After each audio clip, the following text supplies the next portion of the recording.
యొక్క నాడిని, అలాగే తమిళనాడులో మాకున్నటువంటి పరిచయాల్ని బట్టి చూస్తే ఖచ్చితంగా దాదాపు 10 సంవత్సరాల కాలం నేను తమిళనాడులో ఉన్నాను. మాకు తమిళ్ కూడా మాట్లాడటం వచ్చు.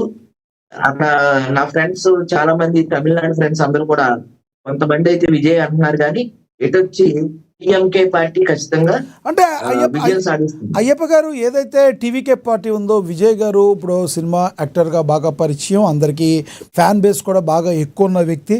మరి ఈయన ఏమైనా కింగ్ మేకర్ అయిన అవకాశం ఏమైనా ఉందా?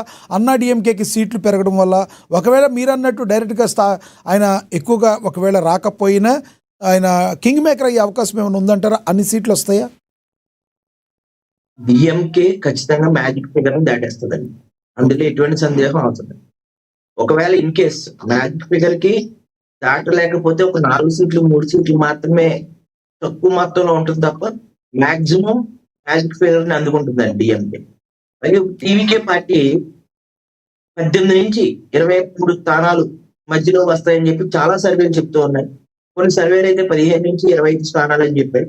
నేనైతే 18 నుంచి 25 స్థానాల మధ్యలో అతనికి కైవసం చేసుకునేటువంటి అవకాశం ఉన్నదని చెప్పి అక్కడ ఉన్నటువంటి నా ఫ్రెండ్స్, అక్కడ ఉన్నటువంటి తమిళియన్స్ ఉన్న పరిచయాల మీద నేను చెప్తున్నాను.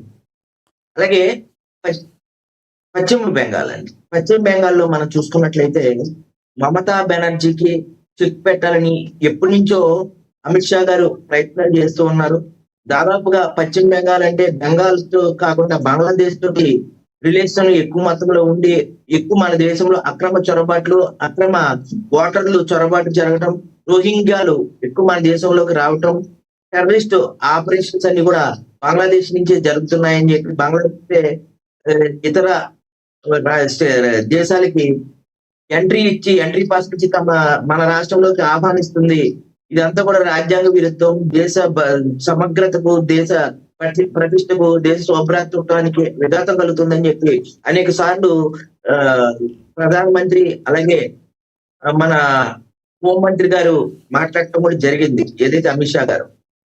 ఖచ్చితంగా వీరిద్దరి ఆశయాల మేరకు ఈసారి ఖచ్చితంగా పశ్చిమ బెంగాల్లో బీజేపీ జెండా ఎగిరితే దేశం యొక్క పరిణామాలే మారిపోతుండే అవకాశాలు ఉన్నాయి. అంటే అయ్యప్ప గారు ఇక్కడ ఇంకొకటి, ఒకవేళ టక్ ఆఫ్ ద వార్ ఏదన్నా జరిగితే ఈ యొక్క తెలుసు కదా ఎమ్మెల్యేలని ఏ రకంగా వాళ్ళ కోసం ప్రయత్నాలు చేస్తారు అనేది, దానికి దీది గతంలో నుంచి కూడా ఆరితేరిన వ్యక్తి. మరి ఇలాంటి విషయాల్లో అక్కడున్న బీజేపీ నాయకులు కావచ్చు ఏమన్నా సంసిద్ధతగా ఉన్నారు అనుకోవచ్చా? ఎందుకంటే దీది యొక్క ఎత్తులను తట్టుకోవాలంటే మామూలు విషయం కాదు. గతంలో కూడా కుడికాలు నొప్పుగా ఉందని ఎడంకాలుకి కట్టుకి వెళ్ళిన గొప్ప చరిత్ర గల ఘన చరిత్ర గల దీదిని తట్టుకోవడం కష్టం కావచ్చా, కాదంటారా? సార్, కొన్ని పాచికలు కొన్ని ఎలక్షన్లోనే పారతాయండి. వేసిన ప్రతి పాచిక పారాలని లేదు. అలాగే ఎంతో పేరు పొందినటువంటి గొప్ప గొప్ప రాజకీయ నాయకులు, ఇప్పుడు మొన్నటిదాకా కేసీఆర్ చక్రం వేయలేరు, ఒకప్పుడు ఎన్టీ రామారావు గారు చక్రం తిప్పారు, మొన్న జగన్ గారు వచ్చారు, ఇప్పుడు మళ్ళీ కూటమి వచ్చారు. అట్లా రాజకీయాలు అనేవి అక్కడ మారింది. ఇప్పుడు ఆ పార్టీ పరిస్థితి చూసాం. 4 సార్లు వరుసగా గెలిచినటువంటి సీఎం ఈ రోజు బీజేపీ కానీ దీంట్లో ఢిల్లీలో కూడా అధికారంలోకి రావడం జరిగింది. ఎన్ని ఎత్తులు వేసినా ఆ ఎత్తులు 4 ఎలక్షన్ వరకు చూశారు. ప్రజా వ్యతిరేక ఓటు అయితే బలంగా బీజేపీకి పట్టదని, అది బీజేపీకి ప్లస్ పాయింట్ అని చెప్పి చెప్తూ ఉన్నారు. ఎందుకంటే గత 4 టర్మ్స్ నుంచి కూడా మమతా బెనర్జీ గారు ముఖ్యమంత్రిగా ఉండి అక్కడ బీజేపీకి అనుకూలమైనటువంటి ఓటింగ్ బ్యాంక్ కి మార్చారని చెప్పొచ్చు. ఎందుకంటే 4 సంవత్సరాలు ఆవిడ చేస్తూ ఉన్నారు. ఆవిడ మీద వ్యతిరేకమైన ఓటు పెరిగింది. ఆ పెరిగినటువంటి ఓటు బ్యాంకింగ్ అనేది బీజేపీ కలిసి వచ్చే అవకాశం. మీరు అడిగినటువంటి ఇంకో ప్రశ్న ఏంటంటే, చాలా మంది ఇప్పుడు బీజేపీలో పోటీ చేస్తున్నటువంటి వ్యక్తుల్ని మమతా బెనర్జీ గారు తన వైపు తిప్పుకోవడానికి, గెలిచిన తర్వాత తనకు అనుకూలంగా ఓటు వేయడానికి, ముఖ్యమంత్రి అయ్యేటువంటి ఛాన్స్ ఉండడానికి, తన బలం నిరూపించుకోవడానికి ఈ పార్టీ ప్రయత్నాలు చేస్తూ ఉంటారు. అదే విధంగా బీజేపీ కూడా చేస్తుంది కదండి. బీజేపీ కూడా మ్యాజిక్ ఫిగర్ కి దగ్గరలో ఉంటే ఖచ్చితంగా వాళ్ళు కూడా మమతా బెనర్జీ గారి యొక్క పార్టీ నుంచి కూడా వాళ్ళు కూడా తెచ్చుకుని వాళ్ళు కూడా అధికారం కైవసం చేసుకోవాలి, అక్కడ ముఖ్యమంత్రి పీఠం బీజేపీ అధిరోహించాలని చెప్పి వాళ్ళు కూడా అదే విధంగా ప్రయత్నం చేస్తారు. అందులో మోడీ గారు, అమిత్ షా గారి యొక్క ద్వయం చాలా డిప్లొమాటిక్ గా ఉంటుంది. అనేక రాష్ట్రాలతో వాళ్ళు గెలిచినటువంటి సత్తా, వాళ్ళ అనుభవం ఇవన్నిటి ముందు ఈసారి ఖచ్చితంగా మమతా బెనర్జీ గారి యొక్క పాచికలు పారవని చెప్పి మేము అనుకుంటున్నాం. రైట్, నేను మళ్ళీ మాట్లాడతా సార్, మీతో అందుబాటులో ఉండండి. మనం ఒకసారి పాపిరెడ్డి గారితో మాట్లాడదాం. పాపిరెడ్డి గారు, నా వాయిస్ వినబడుతుందా సార్? ఎస్, పాపిరెడ్డి గారు, మీ అభిప్రాయాన్ని చెప్పండి సార్. ఇప్పుడు అన్నిటికన్నా కూడా చాలా ఉత్కంఠంగా ఉన్నది. ఎందుకంటే మిగతా అన్ని కూడా దాదాపుగా ఒక లెవెల్లో అస్సాము కానీ, కేరళ కానీ, లేకపోతే యూనియన్ టెరిటరీ అయిన పుడుచ్చేరిలో కానీ క్లియర్ గానే ఉన్నది. ఈవెన్ కొంత మేరకు తమిళనాడులో కూడా కొంత క్లియర్ గానే ఉన్నది. స్టాలిన్ వైపే కొంత ఉన్నది. ఒకవేళ డార్క్ హార్స్ విజయన్ ఏమన్నా కొంత చేయగలుగుతుంది తప్ప తమిళనాడులో కూడా. పాపిరెడ్డి గారు, మీ ఫేస్ హాఫే కనబడుతుంది, కొంచెం మొబైల్ ని సరిగ్గా పెట్టుకుంటారా? రైట్, కంటిన్యూ చేయండి. ముందు అయితే అటువంటి పరిస్థితులలో ఇప్పుడు బెంగాల్ విషయం ఎట్లున్నదంటే, బెంగాల్లో మనం 4-5 కోణాల నుంచి దూరాలు చూస్తుంది. ఒకటి ఏంటంటే ఈ ఎలక్షన్స్ ముందే, అంటే బెంగాల్ ఎలక్షన్స్ ముందే, అంటే ఇప్పుడు ఈ టైంకు ముందే 2 సంవత్సరాల నుంచి బెంగాల్లో కేంద్ర ప్రభుత్వం కానీ, బీజేపీ కానీ ఒక తీవ్రమైన ప్రయత్నం చేసింది. ఏదంటే అక్కడ ఏదో విధంగా మళ్ళీ మనం అధికారంకు రావాలి, టీఎంసీని తీసేయాలి. అది వాళ్ళకు బంగ్లాదేశ్ లో జరిగిన అనేకమైన ఇన్సిడెంట్స్, అంటే అక్కడ ప్రైమ్ మినిస్టర్ ను తీసేయడము, మహమ్మద్ యూనిస్ ఆధ్వర్యంలో ఇంట్రీమ్ గవర్నమెంట్ రావడం, ఆ గవర్నమెంట్ మొత్తం బంగ్లాదేశ్ లో ఉన్న హిందువుల మీద అటాక్ చేయడము, ఆ తర్వాత ఇంకొకటి ఏంటంటే యాంటీ ఇండియా పాలసీస్ తోని దాన్ని బీజేపీ చాలా విజయవంతంగా తనకు అనుకూలంగా మలుచుకొని బెంగాల్లో హిందూ సెంటిమెంట్ ను బాగా రెచ్చగొట్టడం జరిగింది. ఎందుకంటే బంగ్లాదేశ్ లో హిందువులను చాలా మటుకు అటాక్ చేయడం, కొంతను చంపడం, ఆ తర్వాత యాంటీ ఇండియన్ స్టాండ్ కూడా బంగ్లాదేశ్ తీసుకోవడం, ఇవన్నిటితో జరిగింది ఏంటంటే అక్కడ కొంత మేరకు బీజేపీకి అనుకూలమైన నేపథ్యం రావడం జరిగింది.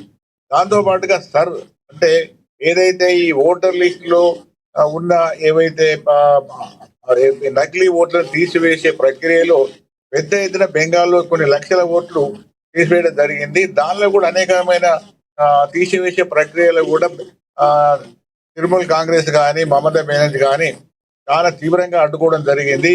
అక్కడ బెంగాల్ పోలీసులను కానీ, బెంగాల్ యంత్రాంగాన్ని కానీ వాడుకున్న సమయంలో కేంద్ర ప్రభుత్వం మళ్ళీ వాళ్ళ యొక్క యంత్రాంగంతో దాన్ని అడ్డుకోవడం, అంటే ఒక విధంగా కేంద్ర ప్రభుత్వానికి రాష్ట్ర ప్రభుత్వానికి మధ్య ఒక విధంగా తీవ్రమైన ఘర్షణ ఎలక్షన్స్ ముందుకు రావడం జరిగింది.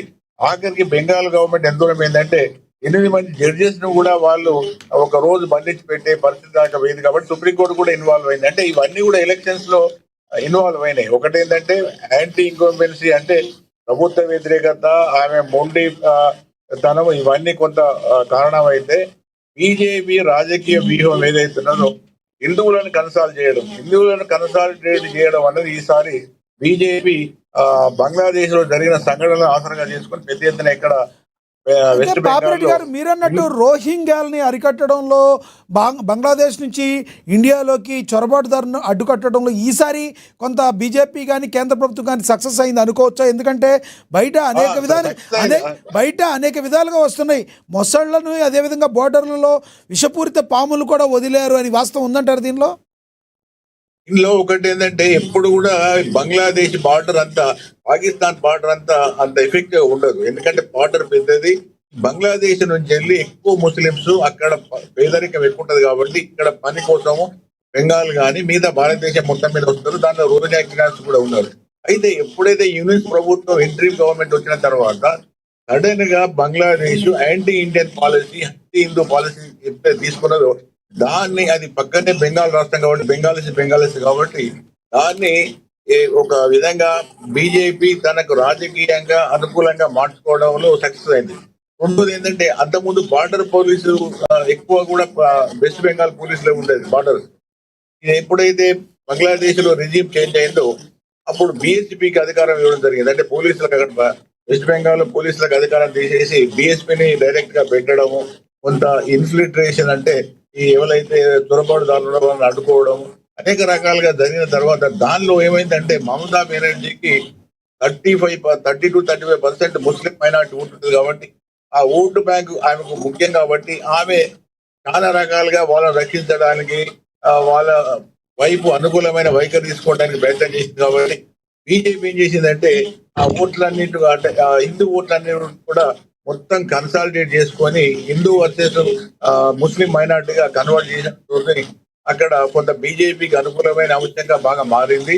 కొంత పెద్ద ఎత్తున ఓటు తొలగించడం ఇది ఇవన్నీ బెంగాల్లో కూడా ఏమైందంటే బెంగాల్లో రీసెంట్గా కొన్ని సంవత్సరాల నుంచి జరుగుతున్న కొన్ని దాడులు కూడా ఈ ఎలక్షన్ల మీద ప్రభావం చూపే అవకాశం ఉందంటారు. ఎందుకంటే శాంతి భద్రతల ఉన్నది విషయంలో ఉన్నది కూడా శాంతి భద్రతల చాలా విషయం విషయాలలో కూడా బీజేపీ మమత డి అంటే డి అనే పరిస్థితులలో జరిగింది ఏంటంటే ఇప్పుడు వెస్ట్ బెంగాల్లో ఆమె చాలా రోజుల నుంచి అధికారం ఉన్నది. మార్పు ఒకటి జనాలలో సహజంగానే యాంటీ అంటే ప్రభుత్వ వ్యతిరేకత బాగానే ఉన్నది. దీంతో పాటుగా ఈసారి నా ఉద్దేశంలో ఒకవేళ ఎగ్జిట్ స్కూల్స్ లో ఇంకొకటి ఎగ్జిట్ స్కూల్స్ లక్ష్మీనాథ్ గారు ఒకటి మేజర్ గా చెప్తున్నది అంటే చాలా మంది నిన్న నైట్ లో కూడా నేను చాలా ఛానల్స్ లో కూడా చూడడం జరిగింది.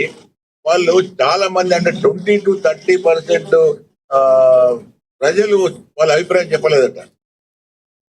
మీరు ఏ పార్టీకి ఓటేసిందంటే మేము చెప్పమని చెప్పినట్టు అంటే అక్కడ ఒక విధమైన భయానకమైన పరిస్థితి ఉన్నది. అంటే ఓట్లు వేసిన తర్వాత ఏ పార్టీకి మేము ఓటు వేసినామని చెప్పే పరిస్థితి కూడా లేదు కాబట్టి వాళ్ళు చెప్పలేదు కాబట్టి మాకు చాలా మట్టుకు ఈ ఎలక్షన్ ఏదైతే మేము ఎగ్జిట్ పోల్స్ లో చెప్పినామో అది ఎంతవరకు నిజమవుతుందో కూడా మాకు తెలియని పరిస్థితి ఉందని కూడా కొన్ని పెద్ద సంస్థలు కూడా చెప్పడం జరిగింది. కాబట్టి నా ఉద్దేశంలో ఈ ఎలక్షన్స్ 2-3 విషయాలలో ఏంటంటే ఇప్పుడు బీజేపీ వాళ్ళేమో హిందూ ఓటు హిందువులన్న దాని పేరు మీద ఓటును కన్సాలిడేట్ చేయడానికి ప్రయత్నం చేస్తే ఈ మమతా బెనర్జీ గారు ఏం చేశారంటే Bengal Bengal Bengal Bengal for Bengalis not for Delhi people అంటే బెంగాల్ అన్న కార్డును రీజనల్ కార్డును బెంగాలీస్ కార్డును వాడడానికి తీవ్రంగా ప్రయత్నం చేసింది. అయితే ఈ రెండు కూడా powerful cards, Hindu card powerful card, Bengal card powerful కార్డే కాబట్టి ఈ రెండిట్లలో ఏది బాగా పనిచేస్తుంది అనేది రేపు 4 ఎలక్షన్స్ లో ఏమేమిలో ఓట్లది బయటకు వచ్చిన తర్వాత తెలుస్తుంది.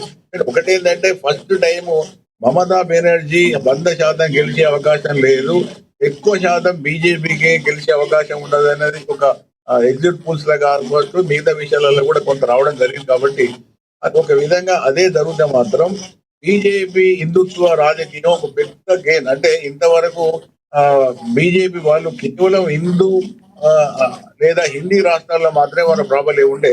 బెంగాల్ అటువంటి రాష్ట్రంలో బీజేపీకి పెద్ద పట్టు లేకుండే. కానీ ఒకవేళ ఈ ఎగ్జిట్ స్కూల్స్ కానీ మనం అనుకున్నట్టుగా బీజేపీ ఒకవేళ గెలిస్తే మాత్రం అది రాజకీయాలలో ఒక పెనుమార్పు, ఒక ఎలక్షన్సే కాదు అంటే బెంగాల్ అటువంటి రాష్ట్రంలో కూడా హిందుత్వ ఫోర్సెస్ లేదా బీజేపీ హిందూ కన్సాలిడేషన్ అనేది జరిగితే మాత్రం మిగతా రాష్ట్రాల్లో కూడా భవిష్యత్తులో కూడా దాని ఎఫెక్ట్ తీవ్రంగా ఉండే అవకాశం ఉన్నది. కాబట్టి ఈసారి దాని ఇంట్రెస్టింగ్ గా ఉన్నది. బెంగాల్లో ఏమి రిజల్ట్స్ వస్తాయి నా ఉద్దేశంలో కేవలం అది రేపు అధికారం మార్పిడి రిజల్ట్సే కాదు, ఒకవేళ బీజేపీ ఒకవేళ అధికారానికి వస్తే మాత్రం చాలా చేంజెస్ జరిగే అవకాశం ఉంటది.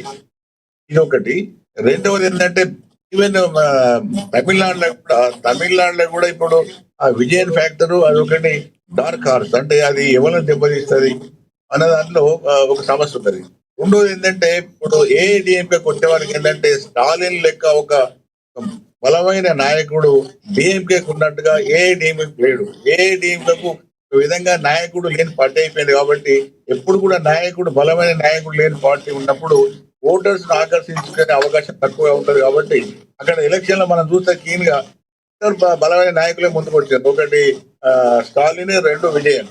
కానీ ఏఐడిఎంకే ఆ లెవెల్లో ఒక ఈ ఇద్దరితో సమానమైన ఒక గట్టి నాయకుడు ఎవడు కూడా బయటకు రాలేకపోయారు.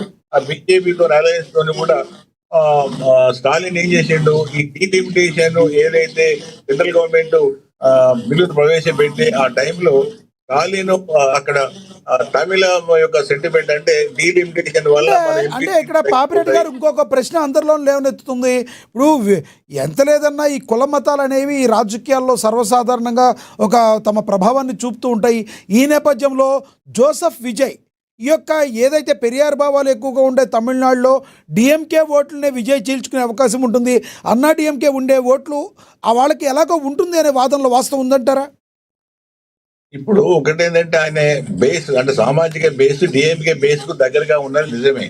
కానీ ఒక విషయం ఏంటంటే ఇప్పుడు ఏఐడిఎంకే కూడా ఒక బలమైన నాయకుడు ఉంటే వాళ్ళ ఓట్లను వాళ్ళు రిటైన్ చేసుకుంటే ఒకవేళ ఈ ఈ విజయ్ వాళ్ళ ఓట్లను తీసుకోగలిగితే కొంత కాంపౌండ్ అయినా కానీ విజయ్కి వచ్చే ఓట్లు నా ఉద్దేశంలో అది ఏఐడిఎంకే నుంచి ఎంత శాతం పోతుంది, డిఎంకే నుంచి ఎంత శాతం పోతుంది. ఒకవేళ రేపు భవిష్యత్తు అంటే రేపు వచ్చే ఎన్నికల్లో స్టాలిన్ గెలిస్తే అది కొంత మేరకు ఈ పార్టీ అది ఏఐడిఎంకే నష్టపరిచింది కన్నా కూడా ఒక రిజల్ట్ ఉంటుంది. కాబట్టి అది ఒక Right. ముఖ్యమైన అంశం. Right. కాబట్టి అన్ని వీటిలలో చూస్తే మాత్రం నా ఫైనల్ కన్క్లూజన్ ఏంటంటే తమిళనాడులో డిఎంకేకి మళ్ళీ అధికారంలో రావడానికి ఎక్కువ అవకాశాలు ఉన్నాయి. బెంగాల్లో మాత్రం బీజేపీకి అవకాశాలు ఉన్నాయి, టీఎంసీకి అవకాశాలు ఉన్నాయి. కానీ ఒకవేళ బెంగాల్లో బీజేపీకి వెళ్తే మాత్రం రాజకీయాలు భారతదేశంలోనే ఒక అనూహ్యమైన మార్పు రావడానికి అవకాశం ఉన్నది. అదొకటి. అస్సాంలో క్లియర్ గా బీజేపీ గెలుస్తున్నది. కేరళలో ఏమో యూడిఎఫ్ అంటే కాంగ్రెస్ సారథ్యంలో ఉన్న యూడిఎఫ్ గెలుస్తున్నది. ఈవెన్ పుడుచేరిలో కూడా బీజేపీ అలయన్స్ అన్ని కాబట్టి అది గెలుస్తుంది. కాబట్టి ఇది రేపు 4వ తారీఖున జరగబోయే పరిణామాలు నేను అనుకుంటున్నాను. రైట్. చివరిగా చెప్పండి, కంక్లూడ్ చేయండి సార్. మీరు తర్వాత అయ్యప్ప గారి దగ్గరికి వెళ్దాం. కంక్లూడ్ చేయండి. ఇదే నేను చెప్పినా కదా, ఇదే కన్క్లూజన్. ఇప్పుడు తమిళనాడులో డిఎంకేకు గెలిచే అవకాశాలు ఎక్కువగా ఉన్నాయి. అంటే అవకాశాలు ఎక్కువగా ఉన్నాయి. మిగతా వాళ్ళకి నేను కొట్టేయడం లేదు కానీ గెలిచే అవకాశాలు వాళ్ళకి ఎక్కువగా ఉన్నాయి.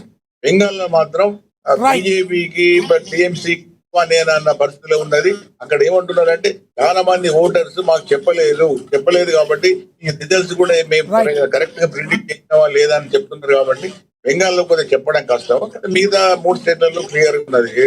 అస్సాం అండ్ కేరళ, పుడుచేరిలో కూడా క్లియర్ గా ఉన్నది. కాబట్టి రేపు మనకి ఇంట్రెస్టింగ్ ఏంటంటే బెంగాలే. ఈవెన్ నా ఉద్దేశంలో తమిళనాడులో కూడా కొంత